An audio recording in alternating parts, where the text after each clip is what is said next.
السلام علیکم ورحمۃ اللہ وبرکاتہ۔ خطبہ جمعہ مسجد نبوی از ڈاکٹر عبدالباری بن عواد سبیتی حفظہ اللہ تعالی۔ موضوع سورۃ الانشراح بعد از رمضان مشعل راہ۔ ترجمہ شفقت الرحمان۔ یکم شوال 1439 بمطابق 15 جون 2018۔ پہلا خطبہ۔ تمام تعریفیں اللہ کے لیے ہیں۔ ماہ رمضان میں جتنی بھی بھلائیاں مقدر میں لکھی اور عطا کی ان پر اللہ ہی کے لیے تعریف ہے۔ میں گواہی دیتا ہوں کہ اللہ کے سوا کوئی معبود برحق نہیں، وہ یکتا ہے۔ اللہ تعالیٰ نے مومنین کو خوشخبریاں دی اور ان کی مشکلات آسان فرمائی۔ میں یہ بھی گواہی دیتا ہوں کہ ہمارے نبی سیدنا محمد اس کے بندے اور رسول ہیں۔ آپ بندگی کے لیے بڑھ چڑھ کر حصہ لیتے تھے۔ اللہ تعالیٰ آپ پر، آپ کی آل اور بلند درجات تک پہنچنے والے صحابہ کرام پر رحمتیں، سلامتی اور برکتیں نازل فرمائے۔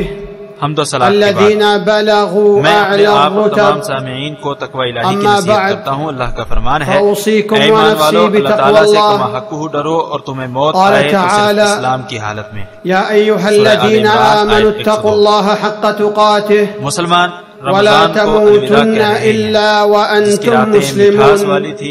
رمضان کے یودع المسلم رمضان تھی، ان میں الذي كانت للياليه رمضان کی حلاوة راتیں گزر گئیں ولنهاره طراوة رمضان کے نقوش ولنسماته زمین پر نداوة جہاں جہاں رحلت لياليه وہاں روزے کے وولت اثرات کا یہاں۔ أيامه اور جب ہم سورۃ وبقي الانشراح کے رونقها معنی في پر غور کریں النفوس جن میں مخاطب تو رسول وآثارها اللہ في صلی اللہ علیہ القلوب وسلم کو کیا گیا ہے، لیکن وجلالها على ہمیں الأرض ایسے التي عظیم مشت ثمرات کا عليها تصور ملتا أقدام ہے جو الصائمين۔ انسان کو رمضان وإذا سے ملتے تأملنا ہیں۔ مزید معانی برآں سورۃ رمضان الشرح کے بعد کی زندگی کے لیے التي بھی تخاطب رہنمائی حاصل ہوتی ہے۔ آياتها رسول اللہ تعالیٰ الله کا صلى فرمان ہے، الله عليه کیا ہم وسلم نے آپ کی شرح نہیں وجدناها فرمائی اور ہم نے آپ تصور سے آپ کا بول أعظم اتار دیا ثمرة جو آپ کی يخرج کمر بها توڑ رہا تھا، المسلم من اور ہم نے رمضان آپ کا تذکرہ بلند والمنهج فرمایا۔ الذي بے شک يجب ہر أن مشکل کے يسير ساتھ عليه آسانی ہے، بعد بے شک رمضان۔ ہر مشکل کے ساتھ ایک اور ألم آسانی بھی نشرح ہے۔ لك بس صدرك جب آپ فارغ ہوں تو ووضعنا عبادت کے لیے محنت عنك کریں اور اپنے وزرك پروردگار کی جانب الذي راغب ہوں۔ أنقض سورہ ظهرك الانشراح ورفعنا آیت لك 1 تا 8۔ ذكرك فإن مع العسر اس يسرا سورت کی پہلی آیت میں إن مع اللہ تعالیٰ العسر نے فرمایا يسرا أَلَمْ نَشْرَحْ لَكَ صَدْرَكَ۔ فإذا فرغت اللہ تعالیٰ نے فانصب اس آیت میں وإلى ربك اپنے نبی صلی فارغب۔ اللہ علیہ وسلم پر ألم ایک نشرح عظیم لك ترین نعمت کا صدرك؟ احسان جتلایا۔ امتن یہ الله نعمت على شرح صدر کی نبيه نعمت ہے، اور بنعمة شرح من صدر أعظم رمضان النعم کی عبادات قبول وهي ہونے کا ثمر نعمة ہے۔ انشراح الصدر اس سے بڑی کامیابی اور التي کیا هي ہوگی من کہ اللہ ثمار تعالیٰ قبول انسان کی رمضان۔ اس طرح شرح صدر وأي فرما دے کہ توفيق اس نے رمضان میں أعظم ایمانی مٹھاس من أن حاصل يهب کر لی الله ہو، قرآن عبده کریم کے فہم صدرا میں اس کے منشرحا قلب و ذہن کو بعد أن منور کر ذاق دیا۔ حلاوة یہ یقینی الإيمان بات في ہے کہ رمضان کسی چیز کی لذت اور ونورت ذائقہ معاني چکھ لینے القرآن کے بعد قلبه ومن پھر اس سے باشر صبر طيب کرنا شيء ممکن نہیں رہتا۔ ولذته اس کی وجہ یہ ہے وتذوقه کہ ہمارے نفس لم میں يكد طبعی طور پر يصبر تجربے کا عنه، شوق اور حرص ہے، وهذا چنانچہ جب لأن اسے النفس تجربہ ہو جائے ذواقة تو نفس تواقة اس چیز کا حریص بن فإذا جاتا ہے، ذاقت اور جب کوئی چیز تاقت حرص میں شامل ہو وإذا جائے تو تاقت وہ دل و دماغ پر تسلط۔ مسلط ہو جاتی ہے۔ اس لیے مومن کی ہر ولذلك حالت شرح تجد صدر سے المؤمن بھرپور في ہوتی حالة ہے، چاہے انشراح مومن دائما نعمت میں ہو یا سواء زحمت میں، كان في کیونکہ نعمة مومن دو أم في صورتوں سے ابتلاء، خالی نہیں ہو سکتا لأن کہ حاله مومن لن يخرج عن شکر أحد یا أمرين پھر صبر کا إما طے شاكر کر ہوتا ہے۔ وإما رسول اللہ صابر۔ صلی اللہ علیہ وسلم يقول کا فرمان ہے، النبي صلى مومن الله کا عليه معاملہ بھی تعجب وسلم خیز ہے کہ عجبا اس کے سارے لأمر معاملات المؤمن خیر والے إن ہوتے ہیں، أمره اور كله یہ مقام خير صرف مومن کو وليس ہی حاصل ذلك ہے۔ لأحد اگر اسے إلا کوئی خوشی ملے للمؤمن تو شکر إن کرتا ہے أصابته تو یہ سراء شکر اس کے لیے شكر خیر ہوتا ہے، فكان اور اگر خيرا اسے له تکلیف پہنچے وإن تو صبر کرتا أصابته ہے تو ضراء یہ صبر صبر اس کے لیے فكان خیر خيرا ہوتا ہے۔ له۔ وشتان اس لیے ما بين ایک ایسا صدر وسیع اور منشرح کشادہ دل يعيش جو کہ الحياة مسرتوں سے في بھرپور سرور زندگی گزار رہا ہو، وأمل اور وصدر دوسرا ایسا دل جو منغلق گھٹن حرج اور اڑن میں مبتلا ہو، حرج اس کی تتقلب زندگی میں ہیج أيامه اور نیچ بين ہی ہو، نكد یہ دونوں دل وقلق کبھی بھی یکساں نہیں ووضعنا ہو سکتے۔ عنك ووضعنا وزرك عنك من وزرك، ثمار اور ہم قبول نے آپ سے رمضان آپ کا بوجھ اتار التي دیا۔ يكافئ الله بها نیک لوگوں کو اللہ تعالیٰ کی طرف وضع سے ملنے والا الأوزار ماہ ومحو رمضان کی السيئات قبولیت کا والخطايا ثمرہ یہ بھی ہے کہ والإنسان کمر سے إذا گناہوں کا تخفف من بوجھ اتر الذنوب جائے، كان خطائیں اور أقرب پاپ إلى دھل السعادة جائیں۔ فالذنوب والمعاصي ثقلها على الإنسان عظيم وقيدها على جوارحه متين تورثه الأسقام والأمراض ذلك أن سقم الجسد بالأوجاع وسقم القلوب بالذنوب فكما لا يجد الجسد لذة الطعام عند سقم فكذلك القلب لا يجد حلاوة العبادة مع الذنوب ومن أثقل الأوزار على عاتق الإنسان تلك الذنوب التي يؤذي بها الآخرين من غيبة ونميمة وكذب وظلم وقد شبه القرآن الأوزار بالأثقال أو بالثقل الذي يكاد يقسم الظهر الذي أنقض ظهرك ورفعنا لك ذكرك رفع الله قدر نبينا صلى الله عليه وسلم ورفع ذكره فلا يذكر الله إلا ذكر معه رسوله صلى الله عليه وسلم والذين خشعت جوارحهم واطمأنت قلوبهم بالقرآن ولهجت ألسنتهم بالذكر والدعاء في نهار رمضان وليالي يرفع الله ذكرهم ويعلي قدرهم في الدنيا والآخرة وهذا هو مقياس التمايز والتفاضل بين الناس رمضان کے شب و روز قال صلى الله عليه وسلم لا الہ الا اللہ إن الله يرفع بهذا الكتاب أقواما ويضع به آخرين وقال يقال لصاحب القرآن اقرأ اور لوگوں کے مابین درجہ بندی کا حقیقی معیار بھی یہی ہے۔ رسول اللہ صلی اللہ علیہ وسلم کا فرمان ہے بے شک اللہ تعالیٰ اس کتاب کے ذریعے بہت سی اقوام کو رفعت عطا فرماتا ہے اور بہت سی اقوام کو پست کر دیتا ہے۔ ونفعني وإياكم بما فيه من الآيات والذكر الحكيم أقول قولي هذا وأستغفر الله العظيم لي ولكم ولسائر المسلمين من كل ذنب فاستغفروه إنه هو الغفور الرحيم۔ جیسے تو دنیا میں پڑھا کرتا تھا بے شک تمہاری منزل وہاں ہوگی جہاں تم آخری آیت پڑھو گے۔ اللہ تعالیٰ میرے اور آپ سب کے لیے قرآن کریم کو بابرکت بنائے۔ اللہ تعالیٰ مجھے اور آپ سب کو اس کی حکمت بھری نصیحتوں سے مستفید ہونے کی توفیق دے۔ میں اپنی بات کو اسی پر الحمدللہ حمد الشاکرین تمام مسلمانوں کے گناہوں کی واشہد ان لا الہ الا اللہ وحدہ لا شریک لہ ولی الصابرین واشہد ان سیدنا ونبینا محمدا عبدہ ورسولہ امام المتقین صلی اللہ علیہ وعلا آلہ وصحبہ اجمعین فإذا فرغت فانصب هكذا يجب أن يكون العبد مستمرا على طاعة الله ثابتا على شرعه فحياة المسلم كلها موسم عمل وتقرب لله فإذا فرغت من صلاتك فارغب إلى ربك في الدعاء وانصب إليه وإذا فرغت من أمر دنياك فانصب في عبادة ربك فلا عطلة للمؤمن عن طاعة الله بل يتنقل من طاعة إلى طاعة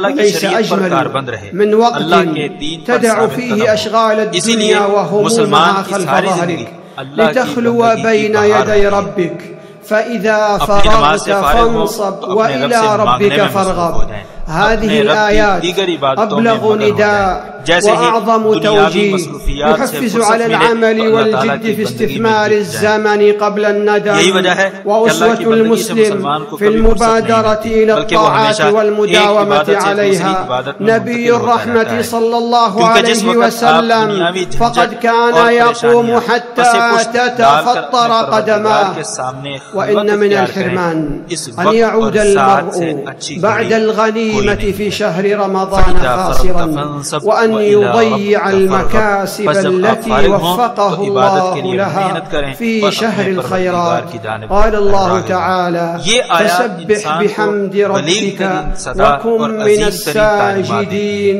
واعبد ربك حتى يأتيك اليقين ألا وصلوا عباد الله على رسول الهدى فقد أمركم الله بذلك في كتابه فقال نبی رحمت صلی صلی اللہ علیہ وسلم ہیں، اور آپ صلی اللہ علیہ وسلم تو اتنا لمبا قیام فرماتے تھے کہ آپ کے قدم مبارک بھی سوج جاتے تھے۔ یہ بہت بڑی محرومیت ہے کہ انسان ماہ رمضان میں نیکیاں کرنے کے بعد پھر ویسے کا ویسا ہی ہو جائے جیسے پہلے تھا۔ جن نیکیوں کی اللہ تعالیٰ نے ماہ رمضان میں توفیق دی تھی انہیں ضائع کر بیٹھے، حالانکہ فرمانے والی تعالیٰ ہے آپ اپنے رب کی تسبیح اور حمد بیان کرتے رہیں اور سجدہ کرنے والوں میں شامل ہو جائیں اور اپنے رب کی عبادت کرتے رہیں یہاں تک کہ آپ کو یقین یعنی موت آ جائے۔ سورہ الحجر آیت 98 اور 99۔ اللہ کے بندو، رسول خدا پر درود پڑھو۔ اللہ تعالیٰ نے اپنی کتاب میں تمہیں اسی کا حکم دیتے ہوئے فرمایا، اللہ اور اس کے فرشتے نبی پر درود بھیجتے ہیں، اے ایمان والو تم بھی ان پر درود بھیجو۔ اللہم صلی علی محمد وعلی آل محمد کما صلیت علی ابراہیم وعلی آل ابراہیم انک حمید مجید۔ اللہم بارک علی محمد وعلی آل محمد کما بارکت علی ابراہیم وعلی آل ابراہیم انک حمید مجید۔ یا اللہ چاروں خلفائے راشدین ابو بکر، عمر، عثمان، علی سے راضی ہو جا، ان کے ساتھ ساتھ اہل بیت اور تمام صحابہ کرام سے راضی ہو جا، نیز اپنے رحم و کرم اور احسان کے صدقے ہم سے بھی راضی ہو جا یا ارحم الراحمین۔ یا اللہ اسلام اور مسلمانوں کو غلبہ عطا فرما، یا اللہ اسلام اور مسلمانوں کو غلبہ عطا فرما، یا اللہ اسلام اور مسلمانوں کو غلبہ عطا فرما، یا اللہ کافروں کے ساتھ کفر کو بھی ذلیل و رسوا فرما، یا اللہ تیرے اور دین دشمنوں کو نیست و نابود کر دے، یا اللہ اس ملک کو اور تمام اسلامی ممالک کو امن کا گہوارہ بنا دے یا رب العالمین۔ یا اللہ جو بھی ہمارے بارے میں، ہمارے ملک کے متعلق یا اسلام اور مسلمانوں کے متعلق برے ارادے رکھے تو اسے اپنی جان کے لالے پڑ جائیں، یا اللہ اس کی مکاری اسی کی تباہی کا باعث بنا دے یا سمیع الدعاء۔ یا اللہ ہماری افواج کی سرحدوں پر مدد فرما یا رب العالمین، یا اللہ ان کی خصوصی حفاظت فرما یا ارحم الراحمین۔ یا اللہ ہمارے حکمران کو تیرے پسندیدہ کام کرنے کی توفیق عطا فرما یا رب العالمین۔ یا اللہ ان کے ولی عہد کو ہر خیر کے کام کی توفیق عطا فرما یا ارحم الراحمین۔ ان دونوں کی نیکی اور تقوی کے ہر کام کے لیے رہنمائی فرما یا ارحم الراحمین۔ یا اللہ ہم تجھ سے جنت کا سوال کرتے ہیں اور جہنم سے تیری پناہ چاہتے ہیں۔ یا اللہ ہم تجھ سے معلوم یا نامعلوم ہمہ قسم کی بھلائی مانگتے ہیں، چاہے کوئی جلدی ملنے والی ہے یا دیر سے۔ یا اللہ ہم تجھ سے معلوم یا نامعلوم ہمہ قسم کی برائی سے پناہ مانگتے ہیں، چاہے وہ جلد آنے والی ہے یا دیر سے۔ ہمارے رب ہمیں دنیا اور آخرت میں بھلائی عطا فرما اور ہمیں آخرت کے عذاب سے محفوظ فرما۔ ہمارے پروردگار ہم نے اپنے آپ پر ظلم کیا، اور اگر تو نے ہمیں معاف نہ کیا اور ہم پر رحم نہ کیا تو ہم بہت نقصان اٹھانے والوں میں سے ہو جائیں گے۔ اے ہمارے پروردگار ہمیں بھی بخش دے اور ہمارے ان بھائیوں کو بھی بخش دے جو ہم سے پہلے ایمان لائے تھے، اور جو لوگ ایمان لائے ہیں ان کے لیے ہمارے دلوں میں کدورت نہ رہنے دے۔ اے ہمارے پروردگار تو بڑا مہربان اور رحم کرنے والا ہے۔ اے ہمارے رب اگر ہم بھول گئے ہوں یا خطا کی ہو تو ہمیں نہ پکڑنا۔ اے ہمارے رب ہم پر وہ بوجھ نہ ڈال جو ہم سے پہلے لوگوں پر ڈالا تھا۔ اے ہمارے رب ہم پر وہ بوجھ نہ ڈال جس کو اٹھانے کی ہم میں ہمت نہیں ہے، اور ہم سے درگزر فرما اور ہمیں بخش دے اور ہم پر رحم فرما۔ تو ہی ہمارا مالک ہے اور ہمیں کافروں پر غلبہ عطا فرما۔ اللہ تعالیٰ تمہیں عدل، احسان، قرابت داروں کو امداد دینے کا حکم دیتا ہے اور بے حیائی، برے کاموں اور سرکشی سے منع کرتا ہے۔ وہ تمہیں اس لیے نصیحت کرتا ہے تاکہ تم اسے قبول کرو اور یاد رکھو۔ سورہ النحل آیت 90۔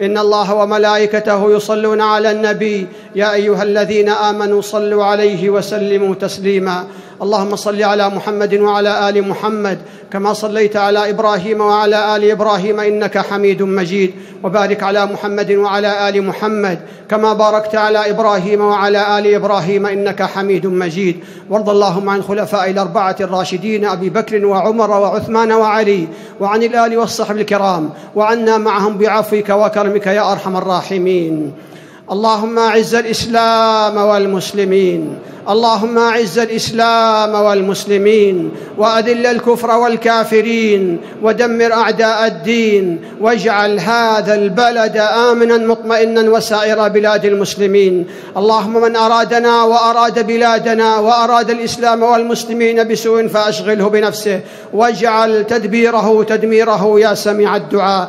اللهم وفق جنودنا وانصرهم على الحدود يا رب العالمين. اللهم احفظهم بحفظك واكلاهم برعايتك يا أرحم الراحمين. اللهم وفق إمامنا لما تحب وترضى، اللهم وفق ولي عهده لكل خير يا رب العالمين، وخذ بناصيتهما للبر والتقوى يا أرحم الراحمين. اللهم إنا نسألك الجنة ونعوذ بك من النار. اللهم إنا نسألك من الخير كله عاجله وآجله ما علمنا منه وما لم نعلم، ونعوذ بك من الشر كله عاجله وآجله ما علمنا منه وما لم نعلم. اللهم آتنا في الدنيا حسنة وفي الآخرة حسنة وقنا عذاب النار. ربنا ظلمنا أنفسنا وإن لم تغفر لنا وترحمنا لنكونن من الخاسرين. ربنا اغفر لنا ولإخواننا الذين سبقونا بالإيمان ولا تجعل في قلوبنا غلا للذين آمنوا ربنا إنك رؤوف رحيم. ربنا لا تؤاخذنا إن نسينا وأخطأنا. ربنا ولا تحمل علينا إصرا كما حملته على الذين من قبلنا. ربنا ولا تحملنا ما لا طاقة لنا به، واعف عنا واغفر لنا وارحمنا أنت مولانا فانصرنا على القوم الكافرين. إن الله يأمر بالعدل والإحسان وإيتاء ذي القربى وينهى عن الفحشاء والمنكر والبغي يعظكم لعلكم تذكرون. فاذكروا الله يذكركم واشكروه على نعمه يزدكم ولذكر الله أكبر والله يعلم ما تصنعون.